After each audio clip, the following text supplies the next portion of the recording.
Então, mais uma vez, boa noite a todos. É sempre bom estar com vocês. Semana passada a gente não teve, né, devido aí ao carnaval. Então, eu preferi não mexer muito com essa energia. Então, hoje a gente está aqui de volta. Esse encontro de toda quarta-feira, para mim, tem sido assim muito prazeroso, né? Porque imagino toda quarta-feira eu tenho que trazer um assunto e isso faz com que eu tenha que estar estudando um pouco mais, não só estudar, mas também tentar trazer, resumir, né? E aí, sei lá, em 2 horas que a gente fica aqui, um assunto que a gente poderia passar aqui, né, vamos dizer assim, um ano debatendo, né? E o de hoje, né, me veio na minha meditação de manhã, meditando, falar sobre o plano mental e o universo, né? Ou o universo e o plano mental. Aonde isso se encaixa, né, dentro do xamanismo, né? Então, só para a gente recordar, nós temos aqui uma convidada. Eu gosto de dividir o xamanismo em 3 etapas, né? A gente tem a parte do estudo, quando a gente começa a buscar as literaturas para entender um pouco mais essa questão do xamanismo, né? E tentar colocar isso, né, um pouco na nossa vida, olhar para a nossa vida e tentar entender como é que eu vou encaixar isso na nossa vida. Então, essa é a parte do estudo. A parte da filosofia é quando eu começo, então, a viver, né? A trazer esse movimento, né? A coisa de o respeito pela natureza, estar mais próximo da natureza, cuidar melhor da natureza, enfim, toda essa conexão, né, que o xamanismo nos recorda e nos lembra que nós temos toda essa conexão, né? O homem sagrado, né? O homem xamã, a mulher xamã, né? O homem esotérico, né? Ele continua aqui, né? A gente só meio que se distanciou. Essa é a parte filosófica, né? E tem a parte mística, a parte esotérica, quando a gente vai vivenciar as cerimônias, quando a gente vai participar, né, das iniciações dos ritos de passagem. E esse encontro de quarta-feira, ele é um pouco essa parte do estudo, no qual eu vou aqui estar compartilhando com vocês um pouco da minha experiência, né, de como eu coloco isso na minha vida, e um pouco dessa filosofia que hoje eu vivo dentro dessa filosofia. Já tem uns, né, vamos dizer, quase 4 anos que eu saí da cidade grande e hoje eu moro aqui na natureza, né, num grupo aqui, numa comunidade, numa ecovila, então muito próximo da natureza. E essa coisa de estar plantando, de estar cuidando da natureza, né, todos os ciclos da lua, né, a gente quando vai podar alguma coisa, quando a gente quer mexer, quer plantar, a gente meio que acompanha a lua. O período de muitas chuvas é o período que a gente procura tirar alguma coisa dos vasos para colocar na terra, porque a própria natureza vai ajudar a terra a estar melhor nesse sentido. Ou seja, toda uma parte de estudo que um dia eu estudei, né, vivenciei, e hoje eu estou, então, podendo respirar um pouco sobre isso, né? A importância da chuva, a importância quando a gente tem os ventos que podem nos ajudar, e às vezes o vento não ajuda. Enfim, todo esse processo, o canto do pássaro, né, que só acontece em determinado período da estação, ou seja, essa comunhão, né, entrar em contato com a natureza, estar vivenciando, né, essa aproximação, que é uma coisa que eu não tinha muito, né? Eu tinha muito mais, às vezes, final de semana, quando eu ia para alguma pousada, algum lugar, realizar os retiros. Hoje, não. Os retiros são feitos aqui e eu continuo ainda respirando, eu continuo ainda, a tenda continua montada, o ciclo do fogo continua lá montado, e volta e meia, né, eu tô acionando, né, todo esse processo, né? Volta e meia eu vou lá para perto da tenda fazer a minha meditação, fico lá no ciclo do fogo, ainda sentindo toda a vibração das últimas cerimônias que ali aconteceu. Então, hoje eu consigo estar estudando, né, porque a gente tem que estar se aprimorando o tempo todo. Esse estudo não é só o estudo do xamanismo, né? Mas sim olhar para os ensinamentos e colocar na minha vida. Aí começa o estudo de si mesmo. as mudanças de hábito, identificar os padrões que precisam ser mudados. A parte filosófica, né, procurar viver de acordo, né, com as leis da natureza, estar inserido, né, com as leis da natureza, morar no campo, morar na natureza, a gente tem que dividir o nosso espaço com os seres, com os insetos, né, e não adianta você ficar brigando com eles, porque assim, eles fazem parte, então a gente começa a conviver, né, com tudo isso, né? Essa é a parte mais filosófica, né? E a parte, né, vamos dizer assim, mística, a parte esotérica, né, que são as vivências, né? Quando acontece aqui as cerimônias, e que eu tenho o maior prazer de estar recebendo, né? A maioria que está aqui já veio aqui participar das minhas cerimônias e a gente faz esses encontros. Então, os encontros de quarta-feira, ele tem esse propósito do estudo, de eu trocar um pouco né, da minha experiência, né? E eu acho que isso, assim, começou na pandemia, coisas boas que aconteceram na pandemia, a gente não podia mais se reunir presencialmente, graças a Deus que teve uma mente brilhante, né, que começou aí, então, a desenvolver a internet. Então, eu fico imaginando, né, eu fico bem, eu gosto de ficar comigo, enfim, mas o meu dharma é passar o meu conhecimento, né? Então, se não fosse, né, essa tecnologia aqui, eu não estaria podendo cumprir com o meu dharma. Estou aqui nesse momento aqui cumprindo uma das minhas missões nessa existência, que é trocar, passar um pouco daquilo que eu sei, apoiar as pessoas quando elas estão despertando e ajudar nesse caminho.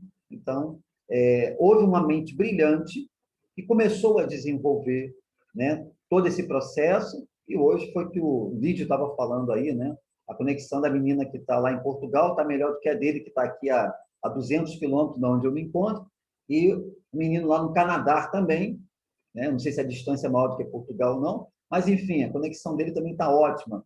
Então, olha o que essa mente brilhante criou e a gente está hoje aqui podendo estar usufruindo disso, né? Então, eu quero já pegar né, essa construção, essa ideia dessa mente que criou essa ferramenta que nós estamos utilizando agora e começar, então, o nosso bate-papo, né? Será que tudo isso já existe no plano mental? E se precisa de mentes, né, da mesma frequência, né, que acesse essa frequência, comece a codificar e materializa ela na existência que nós nos encontramos? Tá? Dentro da minha experiência e dentro de tudo aquilo que eu já estudei e que eu vi acontecer na minha vida, sim. Tá? Na realidade, eu costumo dizer que a gente não cria nada. Tudo já está. Existe um plano, né, que em algumas tradições chamam de plano divino, plano de Deus, a consciência cósmica, ou seja, tudo já está criado, tudo já está manifestado num plano, né, acima do nosso, onde nós nos encontramos. Tá? E determinados seres humanos, com uma capacidade mental, ele consegue entrar nessa frequência, né, e recebe essas informações. Né? Se a gente pegar as grandes mentes, né, o mundo ele se transformou não por um grupo de pessoas, não. Uma mente brilhante, tá? Que ele seria assim a primeira conexão, que são os visionários, né? São os sonhadores.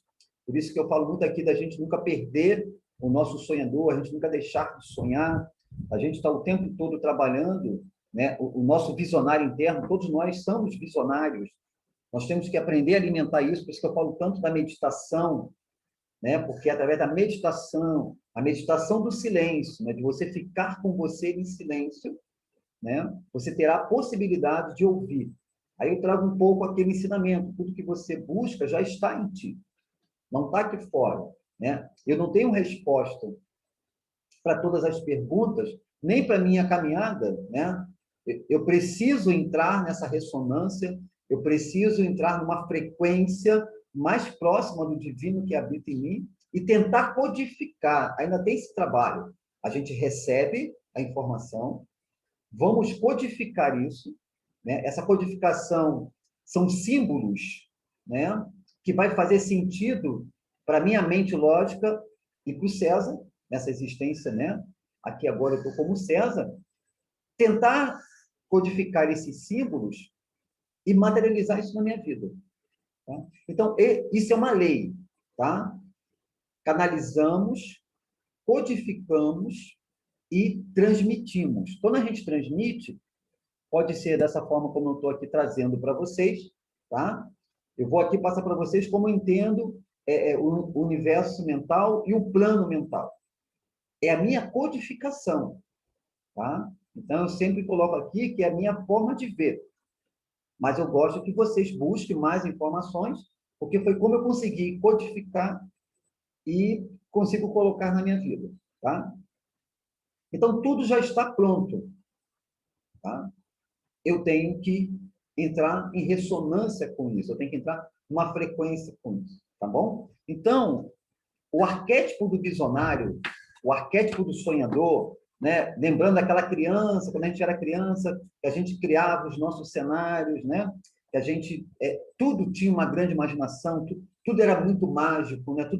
Tudo era muito bonito, os nossos bonecos tinham vida, a gente criava os nossos cenários, né? Os nossos amigos imaginários estavam ali. Essa consciência é a consciência do visionário, do sonhador, do homem mágico, né? Por isso que eu falo que todos nós temos a consciência do xamã, né? Do homem mágico, porque o xamã ele é isso, né? Ele consegue entrar em dimensões, né?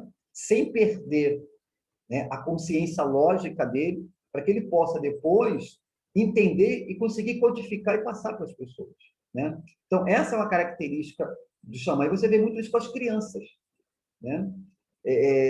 Aquele universo mágico, tudo para ele é muito bonito, né? Parece que eles estão em outra dimensão. E dentro da psicologia, a gente meio que chama isso, né, do olhar da criança, né? E conforme ela vai amadurecendo, vai surgir nessa mente lógica, a gente meio que vai, a própria sociedade, a própria cultura do país que você vive, vai meio que distanciando, a gente vai criando barreira, né? E começa a ficar muito lógico, né? E começa a entrar, então, 4 4 é 8, aí você se envolve com a Matrix, você se envolve com o mundo de Maia, e começa, então, a navegar nessa ilusão. Em algum momento da nossa vida, vai existir o que eu chamo de uma emergência espiritual, aquela crise existencial. Tu dá aquela parada e fala, cara, tá tudo errado, não é nada disso. Para alguns é muito suave, para a grande maioria é uma pancada, é uma dor, né? Parece que você vai enlouquecer, que o mundo não faz mais sentido. Esse é a emergência, né? É o primeiro momento da crise. É quando, de repente, você começa a olhar o mundo, né, de outro prisma. É essa criança um pouco mais madura, retornando com o seu olhar. Esse é o sonhador. É aí que o sonhador ele começa a retornar para a nossa vida. Tá? Então, se tudo já existe, se tudo começa no plano mental, eu gosto muito de lembrar que essa cadeira que eu estou aqui sentada, essa mesa no qual todos esses aparelhos estão aqui apoiados, ele não surgiu pelo acaso. Né? A madeira caiu da árvore, tropeçou e, de repente, ela se tornou uma mesa. Não foi assim que aconteceu. Né? Uma árvore, houve, né, um artesão, um carpinteiro, que olhou para aquela madeira e ali ele já começou o quê? A imaginar o que eu posso fazer com essa madeira. Quando ele faz isso, ele está criando no plano mental dele, ele está sonhando, ele está imaginando, né? E ele, por ser um artesão, um artista, ele pega tudo aquilo que ele criou no plano mental dele e começa a dar forma, começa a dar vida. Tá? Então, todas aquelas pessoas que trabalham com criação, que materializam alguma coisa, ele passa por esse arquétipo, tá? Do homem mágico, do sonhador, do artesão, do artista. O próprio músico, o compositor, né? Eles acessam essas consciências. E não é diferente dos cientistas. Olha a importância dos cientistas, né? Olha a importância do que a gente está vendo hoje, né? Antes levava 10 anos para se desenvolver uma vacina, aquela coisa toda, não querem dar no mérito, pô, se está sendo muito rápido, não. Não é isso. Mas hoje nós temos aí, eu acho que 5 ou 6, né? Que tenha 60% de eficácia, que não seja 100 ainda, Mas por tudo que a gente está vivendo, né? Imagine essas mentes brilhantes ali buscando, se conectando, e de repente tem um insight, pô, vamos fazer dessa forma, vamos buscar ali. Eles estão canalizados na busca de encontrar alguma coisa que possa ajudar nesse momento. São os sonhadores. Então, você tem essas mentes brilhantes, os sonhadores, em todas as áreas. Né? Então, o sonhador, ele não está só vinculado muito ao mundo mágico, ao mundo espiritual. Não. Há mentes brilhantes, né? E a gente precisa, né? A gente precisa de mentes brilhantes, principalmente dentro da área da ciência. O que a gente não tem hoje, mentes brilhantes, dentro da área da política. Né? Assim, eu acredito que um dia isso já aconteceu no passado, né? Eram os filósofos, né? Era o rei, era o príncipe, né? Era o mestre, né? O príncipe era preparado junto com os mestres, eles estudavam, né? Então, já houve uma época que era assim, né? Na própria tribo, o pajé tinha uma responsabilidade de cuidar do seu povo, e o xamã era o conselheiro dele. Né? Então, ali, olha, as cerimônias tal, temos que fazer para manter a harmonia da tribo, aquela coisa toda, a questão da caça. Já, esse tipo de líder, né, já existiu. Né? A coisa meio que, sei lá, de 300 anos para cá, ou 200 anos para cá, a coisa meio que veio se perdendo e ficou as pessoas muito mais lógica administrando. Aí a gente vê essa bagunça que está o planeta hoje com esses líderes, né, que não têm ainda, né, essa sensibilidade, essa consciência. Okay? Mas, como eu sou um sonhador, eu acredito que em algum momento, né, a gente possa estar vendo isso. Tá? Então, tudo começa no mundo no plano das ideias. Tá? Não existe o acaso. Quando a gente olha para a nossa vida, você não tropeçou numa pedra por acaso. Você não foi desviado por acaso. O resultado, tá, da história da minha vida, da nossa vida, não aconteceu aleatoriamente. Não. Nós criamos. Em algum momento, né, nós tomamos a decisão sim, não. E isso tem um efeito, porque isso é uma lei. Né? Então, existe o que ele chama da lei, a lei do retorno. Na Índia é conhecido como a lei do karma. Karma não é uma... Para a gente aqui, parece que o karma é alguma coisa que nos pune. Não, na realidade não é isso. É porque a tradução para algumas línguas, ela se perde muito. Né? Karma, na realidade, é uma lei. Toda ação gera uma reação. Tá? Então, quando eu digo sim para uma história da minha vida, aquilo ali tem, né, uma consequência final. E quando eu digo não, é o mesmo processo. Tá? O que é esse caminho, né? Esse caminho filosófico, o caminho do estudo, aí eu digo como ele é importante, é a gente entender essas leis. Tá? Olha, ninguém é responsável pelo resultado da sua vida, a não ser você. Você fez as escolhas. Mas a gente vai ouvir assim, mas como? Eu escolhi isso para a minha vida, esses resultados que eu estou vivendo aqui agora? Sim. Só que você estava inconsciente. As suas escolhas foram baseadas em quê? Nos seus sentimentos? No seu ego? Nas suas fraquezas? Nas suas fantasias? Você fantasiou, você projetou. Não foi baseado dentro da sua consciência mais límpida. Não. Por isso que, dentro desse arquétipo do sonhador, é muito importante a gente desenvolver a prática da meditação. A meditação dentro do xamanismo, sim. Né? Um xamã, ele tem que ter uma mente forte, o que é uma mente forte, uma mente ausente de perturbação e uma mente criativa, sonhadora. Então, como é que eu vou silenciar minha mente? Por que os xamãs, eles tiram períodos, né? Em algumas tradições, os xamãs não moram na tribo junto com a tribo. Eles dizem que ali é muito tumulto, é muita confusão. Ele precisa estar num lugar retirado, porque nesse lugar retirado, ele está em silêncio. Porque ele precisa do silêncio para ouvir. Ele precisa do silêncio para se conectar. é uma forma de meditação, né? A que a gente mais usa aqui é de você sentar, que é o que eu gosto de praticar, é o que transformou a minha vida, de acordar de manhã bem cedo, né? Tomar meu banho, beber minha água, e para onde o sol nasce, a direção que o nosso sol nasce, eu vou sentar de frente para onde o sol nasce, que é a porta do leste. Né? Que a maioria que já fez cerimônia aqui comigo sabe a importância das direções. A porta do leste é onde vem a luz. E eu preciso de luz. Eu preciso, né, de uma visão. E a visão vem do leste.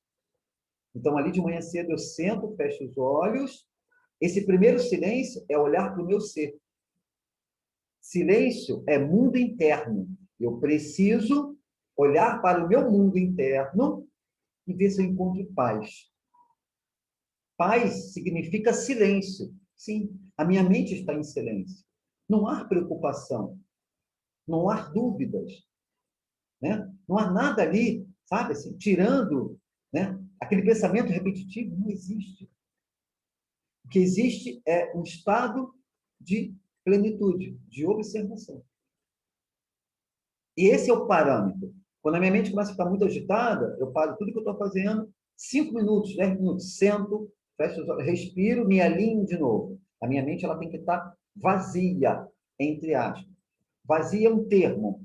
Ela tem que estar organizada. Porque se eu precisar de receber alguma orientação, seja do, né, dê o nome de Deus, dos meus guias, dos meus mestres, seja de quem for, a mente vai estar na frequência. Quando a mente está muito agitada, você não está na frequência.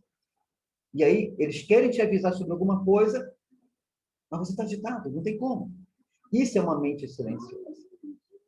Tá? Então, o que, que acontece? A prática da meditação vai nos trazer, tá, toda essa calmaria, esse mundo interno. Essa é a prática que precisamos estar realizando todos os dias na parte da manhã, para que a gente possa manter esse sonhador sempre ativo. Tá?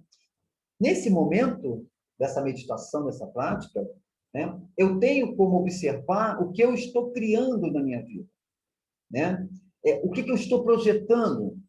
E aí eu preciso estar consciente, tá, de toda a criação mental que eu estou realizando. Né? O termo somos co-criadores da nossa realidade, sim, está correto. É isso. Nós criamos a nossa realidade. Tá? Mas essa realidade ela já está pronta no universo. Quando é a nossa projeção, você acaba criando. Aquilo não fazia parte do seu caminho, mas você criou. Né? Então, hoje, na Índia, principalmente, vamos pegar uma cultura muito próxima da nossa, ou na tradição dos xamãs, tá? Mesmo que você tenha na sua família determinadas doenças, você pode ou não desencadear ela.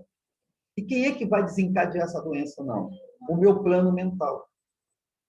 Então, hoje se sabe que as doenças nós criamos mentalmente.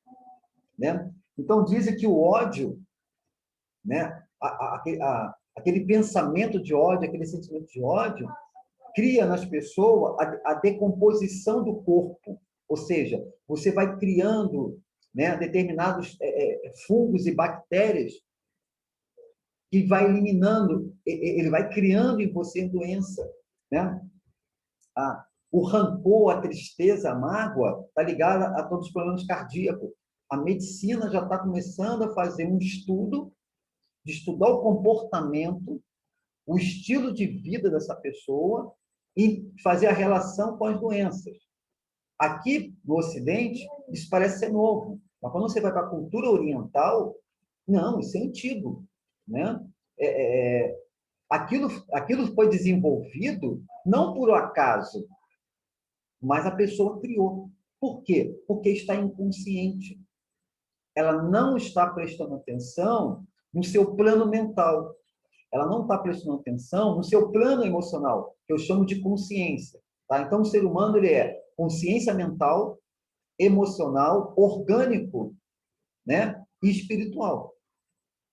O que eles chamam de quaternário. São 4 consciências E nesse caminho, eu digo muito para vocês, estou sempre lembrando, que precisamos estar conscientes. Eu preciso estar consciente do que eu estou comendo, da minha qualidade do sono, do ambiente que eu vivo, minha qualidade de vida. Vai interferir no meu corpo orgânico. Os meus sentimentos, né? Se eu estou criativo, se eu estou motivado, né? Se eu estou feliz com o resultado da minha vida, com as minhas escolhas, né? Isso é emocional.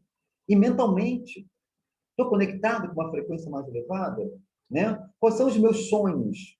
Eu tenho um projeto, sim, eu tenho vários projetos que eu preciso materializar. Então, isso cria uma motivação para a minha mente. Mas eu também tenho que cuidar da minha mente, né? Então, por isso que o yoga é algo que já está há 15 anos na minha vida, porque eu ouvi numa meditação. Você precisa cuidar, você precisa entender, conhecer essa medicina do yoga, da respiração.